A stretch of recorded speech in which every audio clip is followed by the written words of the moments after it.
What is going on, bull runners? I hope you guys are having an amazing Sunday today. We have some big news happening in the crypto space that I'm going to update you on this channel because the United Kingdom has just made history by passing a bill that officially recognizes crypto as a regulated financial activity within the country. So we're going to be talking about that. We're going to be talking about what's happening with Bitcoin, Ethereum, XRP, presidential candidates, a lot of different stuff that's happening in the space right now. So comment 777 if you're feeling blessed.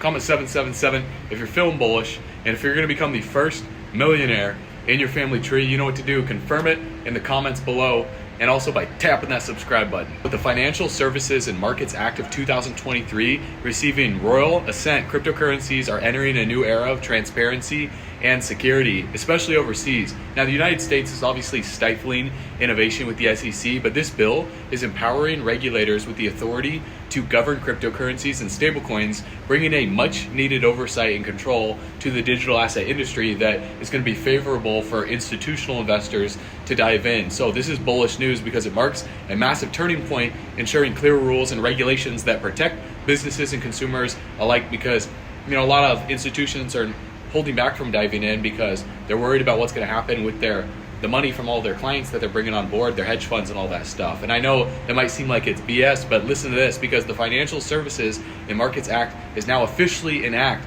having been approved by the Chamber of Parliament and received the nod from King Charles. And Andrew Griffith, the Economic Secretary of the Treasury, emphasized the significance of the decision. He said that this landmark piece of legislation gives us control of our financial services rulebook, so it supports UK businesses and consumers that drive growth. And the bill grants regulatory power to the UK Treasury, Financial Conduct Authority, and the Bank of England, and the Payments System Regulation Authority. And these entities will introduce and enforce regulatory rules for the digital asset industry, and crypto sector rules could be implemented within the next 12 months, according to Andrew Griffith. And the promises right now, and what's happening here is this promises a whole new level of stability and legitimacy in the crypto space because it benefits investors, it benefits businesses, and the overall financial landscape. Now, over in the US, where I'm at right now, I'm over in Miami, Florida, and a little cloudy later in the day, so the sun's setting right now. But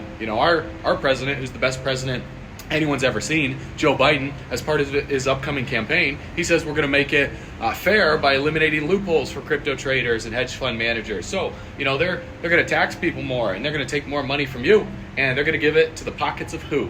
I don't know. Is that going to go to Ukraine? Where's that going to go?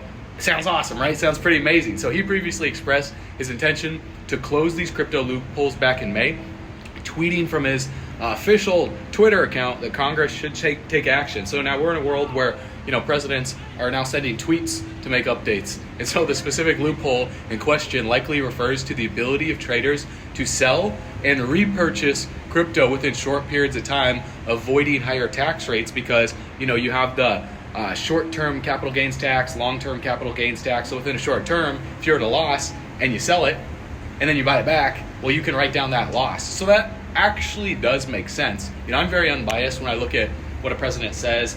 Is it good or is it bad? I don't look at do I like that person or not. I really don't care. It doesn't matter. I don't look at what a person looks like or what they says. I look at what they do. And just recently, the SEC has expressed their dissatisfaction with recent spot Bitcoin exchange traded funds filings, specifically with BlackRock. So this is big news because this comes as BlackRock and Fidelity submitted their own applications to launch spot Bitcoin ETFs. So the SEC reportedly informed NASDAQ and CBOE that the filings lack clarity and comprehensiveness. Now, who is the SEC to say that they lack comprehensiveness? I think it's ironic because the SEC isn't giving comprehensiveness to the whole industry, and he's just kind of dodging around the questions of what is a security and what isn't. And BlackRock and Fidelity, two of the largest asset management firms globally, surprised the digital asset industry with their entry into the sector right after the lawsuits against Coinbase and Binance. Things that make you go, right? Right when the SEC sues Coinbase and Binance, then they file for that. So the world's a stage. However, recent reports suggest that approval for their ETF is not guaranteed though. So is the SEC really on their side, or is the SEC just trying to get control? And is Gary Gensler like that kid in school that was picked on that's trying to take it out on every company? Because the SEC's response to the filings is seen as an indication of their inadequacy according to insider sources. And so in addition to BlackRock and Fidelity, other companies such as ARK Investment Management, Invesco, and WisdomTree have also submitted Bitcoin ETF applications, intensifying the competition. So even if they don't get approved, this is bullish news because they understand that the majority of the market and the majority of institutional clients are wanting exposure to crypto, specifically Bitcoin. Then when we talk about XRP in a little bit, I'll give you guys an update of what's going on there, because the approval of the Bitcoin ETF would be a massive milestone, obviously, for the digital asset industry, offering a larger investment opportunity for different parties and wealthier clients. However, the SEC has a history of rejecting similar applications since 2017, often citing concerns about market manipulation, fraud, and control. And so this recent development contradicts previous analysis that suggests BlackRock had a 50% chance of approval, because the SEC stance indicates a continuation of their cautious approach towards Bitcoin ETFs, and investors and industry watchers we're eagerly awaiting right now for further updates on the fate of these applications as the SEC review process unfolds. But either way, it's going to be massive what's going to happen, because when you see what's happening right now in the Bitcoin price, struggling to regain its momentum this year due to various factors such as technology companies, scaling back their metaverse development plans, and global monetary tightening led by the Federal Reserve. However, the situation could change as China enters into the picture, because you guys know that China's been banning and unbanning Bitcoin mining over the years, and they've become more favorable. And the European Commission recognizes the potential of virtual worlds in areas like healthcare, education, and different areas of culture, as mentioned in a leaked paper, and also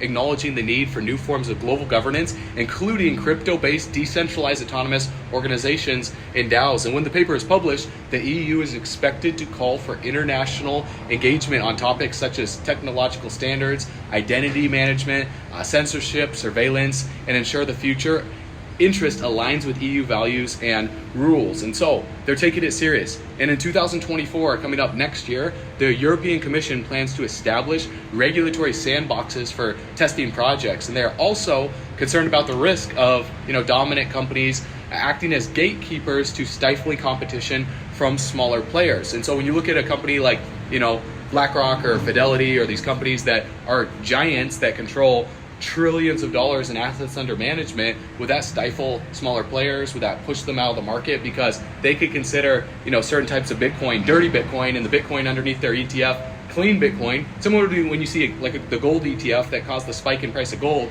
But people are purchasing these paper ETFs and they didn't actually hold physical gold. And so that's why you want to hold your crypto under cold storage wallets, offline wallets, and not in these exchanges or these ETFs. But nonetheless, these ETFs are bullish for crypto, and the Commission intends to support the creation of a multi-stakeholder governance process for virtual worlds and Web 4. So when we talk about Web 3, Web 4 is the future, which represents the seamless integration between physical and virtual realms, virtual reality and augmented reality. And so with Apple, this process could address aspects beyond the current interest of governance situations like ICANN. In Meta, the company behind Facebook, Instagram, Threads, and WhatsApp, initially explored Web3 and cryptocurrencies, but it's now focused on Web4 development with their virtual, new headset that they have. Looks kind of clunky, but it's going to get smaller and smaller over the years. You guys remember, when I was in high school, I had this massive Mac that I edited my entire high school's video announcements on. So I would have the announcements that would come on every morning. I edited those, and they were terrible because I didn't really know how to edit. I was learning how to use iMovie, but at that time, I had these giant Macs that were super clunky, and they were hard to use. And then all of a sudden, they got smaller and smaller and smaller. So when you see Apple focusing on Web 4 development with their, headset that you can see all your apps and you can do different things on, well, it's going to get smaller and smaller to where eventually it's going to be like your sunglasses that you just put on and you can see your apps, and then there'll be contacts long term in the future. That's my prediction. But other technology giants like Apple are also investing in this space, with Apple set to release their augmented reality headset next year. And so popular cryptos, and when you guys saw it get revealed, everyone was shocked at the price when they said it was like $3,000 or $4,000, and people were laughing in the audience, but people will pay for that. And then you look at popular cryptocurrencies like Bitcoin, Ethereum, Cardano, becoming intertwined with the concept of the metaverse. Traders and investors are speculating right now which crypto could play a role in the digital economy and be the main one. or create artificial scarcity in virtual world. So which altcoin do you guys think that will be? Let me know in the comments below. And while venture capital funding for startups in this sector has declined since 2020, recent months has seen a resurgence in crypto venture capital investments, indicating positive momentum because of what BlackRock, Fidelity, Citadel, and Charles Schwab, among other companies, did. And despite the challenges currently faced by the metaverse, and the metaverse taking a nosedive because, when Facebook came out with their metaverse announcement, it looked like something that was worse than the Wii, which was all the way back in early 2000s, and so they didn't come too far from that. Industry experts believe many of them will be resolved within the next 7 years as hardware advancements pave the way for widespread application adoption. And overall, there's a massive growing interest in the metaverse. It's just we're years too early right now with various stakeholders recognizing its potential, working towards its developments. It's like the dot-com boom. People are just funneling in money right now, and they're wondering which projects to buy. And if you guys have been paying attention to the presidential candidates, Robert F. Kennedy Jr., he made headlines when it was revealed that he owns a significant amount of Bitcoin, which contradicted his previous statement. So let me know your guys' thoughts on him. Politics, I believe they're both serving the same sides, and it's literally a soap opera for people to pay attention to. But regardless, when you watch what they're doing, it does shift trends and it does shift liquidity in certain markets, because while his campaign insists there is no conflict of interest, his endorsement of Bitcoin and acceptance of donations in the cryptocurrency, it raises questions. Is he actually doing that because he believes in it, or is he doing that because he just wants to rake in as much crypto as possible? Because his positive remarks about Bitcoin came during his keynote address at Bitcoin in Miami in 2023, this year, where he praised the network and emphasized the need to protect it. And however, he also claimed not to be an investor in Bitcoin or providing investment advice. Now, contrary to his statements, a financial disclosure leaked that his family holds between $100,000 and $250,000 worth of Bitcoin in a brokerage account. Now, that's baby money. That's a small amount of money for a presidential candidate, but it's a good chunk nonetheless that hit the news. And initially, Kennedy's campaign attributed the Bitcoin investment to his wife,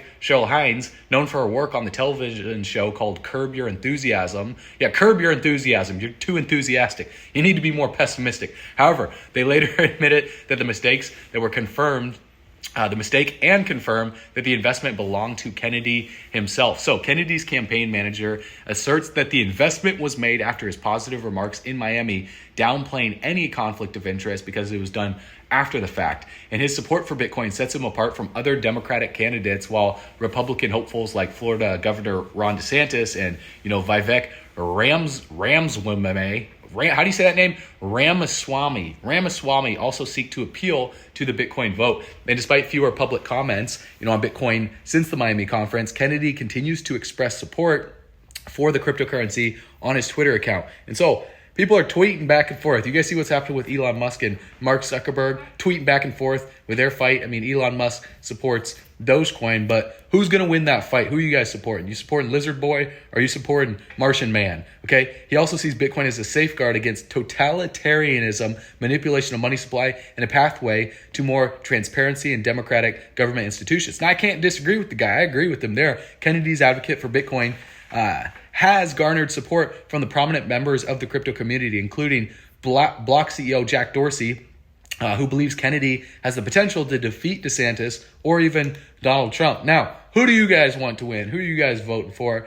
I think it is an absolute I don't know, man. It's a joke. But regardless, who are you voting for? Cryptocurrencies continue to be closely tied to the metaverse narrative, with investors and traders speculating on their role in shaping the digital economy and creating scarcity within the virtual worlds. And while the market experiences fluctuations, recent months has seen a resurgence in crypto venture capital investments, indicating positive momentum because of BlackRock's ETF and the EDX markets, which is the new crypto exchange backed by Fidelity Digital Assets, Charles Schwab, and Citadel Securities. So that's massive that they're trying to come in here, as you see the SEC trying to take out all these other exchanges after FTX. They're going after Coinbase, they're going after Binance, and the surging interest from Wall Street, accounting to $27 trillion between all the companies diving into crypto on how much assets they have under management, has turbocharged cryptos like Bitcoin, Ethereum, BNB, and the XRP community, wondering when this lawsuit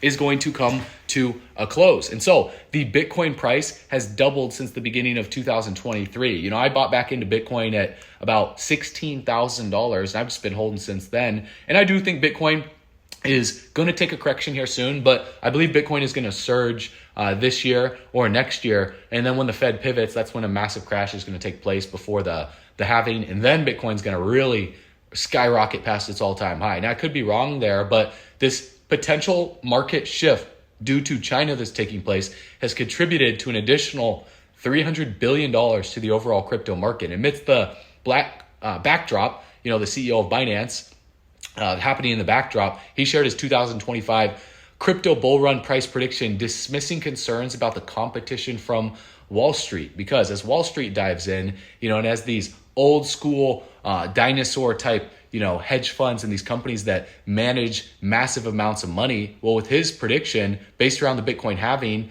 he explained that historically the year following a Bitcoin halving tends to be a bull year, which aligns with his prediction that the Bitcoin halving scheduled for April of next year, 2024, will reduce the block rewards for miners from 6.25 Bitcoin to 3.125 Bitcoins. JP Morgan analysis have suggested also that this halving could double the production cost of new Bitcoin, potentially establishing a new price floor, double where we are right now. And while CZ acknowledged the challenges of accurately predicting the Bitcoin price, he pointed to past Bitcoin booms and bust cycles, drawing parallels between those cycles in the recent bull markets of 2013, 2017, and 2021. And he sees clear patterns and believes the Bitcoin price could surpass its previous peak of nearly $70,000 by 2025. Now, I agree with the guy. What do you guys think? CZ also discussed the recent surge of U.S. Bitcoin exchange traded fund ETF applications by BlackRock, which he considers beneficial for the crypto industry as a whole, and he downplayed the potential impact on Binance, emphasizing that new entrants into the crypto space would attract additional users rather than compete directly with Binance and existing ones, because there's enough to go around, right? We're in the world of collaboration. The world of competition is the old school world of the industrial, revolution, railroads, steel, manufacturing and all that stuff, where monopolies were allowed. Now it's one of those stages where there's just so much money, there's so much liquidity that it doesn't even matter. As they dive in, it's good for the whole industry. Regarding regulatory scrutiny faced by Binance globally, CZ stated that the exchange is actively seeking a mutually agreeable solution that is expeditable and reasonable. And so now in regards to XRP, when we look at what's happening with XRP, if the U.S. Securities and Exchange Commission, wins this, let's talk about a hypothetical here. If they wins this in their lawsuit against Ripple Labs and XRP is declared a security, lawyer John Deaton expects Ripple to appeal the decision, and he cautions that if Ripple loses to the SEC, it could take years before any money is collected. In the event of an SEC victory, Ripple would likely appeal, leading to a prolonged legal process lasting 2 to 5 years. Now, I don't think they would lose. I believe it'd be more of a stalemate here, where the secondary market sales wouldn't be considered a security, but how they sold it could potentially be. But Dean explains that if the SEC wins and subsequent civil cases align with the initial ruling, there will still be no money collected for years, if at all, and only after several appeals. If Ripple ultimately loses, now I'm not saying that they're going to lose, but this is hypothetical, would the SEC be able to collect the $1.3 billion? Because in such a scenario, the SEC would then offer a payback fund for XRP holders to sell their tokens, similar to what happened in the Veritasium case. I think that's how you pronounce that case. Because interestingly enough, Dean points out that if the SEC were to lose, it would subsequently impact the damages for the civil case. And XRP holders could potentially receive more money from the SEC fund, since civil case lawyers typically receive a percentage of the recovery as attorney fees before deducting case costs. Now, Deaton speculates that if the Supreme Court were to take on the appeal, he believes Ripple would win. However, he doubts the civil case would lead to substantial outcomes, and suggests that if the SEC wins and Congress rectifies the regulatory landscape during the appeal period, the situation could change. Now, if Ripple wins, then obviously XRP would soar. A lot of liquidity from these other projects would flow into XRP. And so we got to be ready for that, because I personally believe for you right now, as you're wondering what type of crypto asset to park your money in, well, the best thing that you could park your money in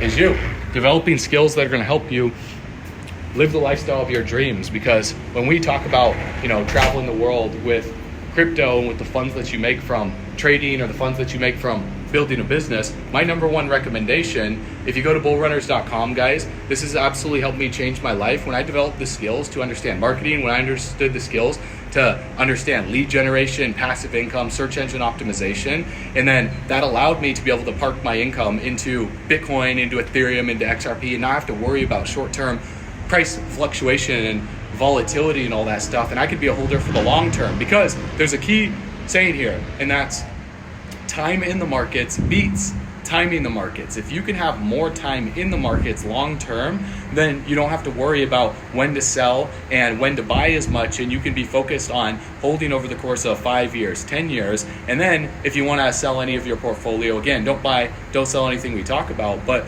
as you hedge out, then you're not going to have to worry about catching the exact top or the exact bottom, because over time, imagine if you bought Bitcoin at the peak in 2017 at, nearly $20,000, you still be in profit right now. So regardless of that, time in the markets always beats timing the markets. And so you know what we're doing? We're backing up our truck all the way to the bank, grabbing the bags, packing them and stacking them, leaving no bags left behind, backing up the boat all the way to the dock, because we're going sailing to the beaches of financial freedom.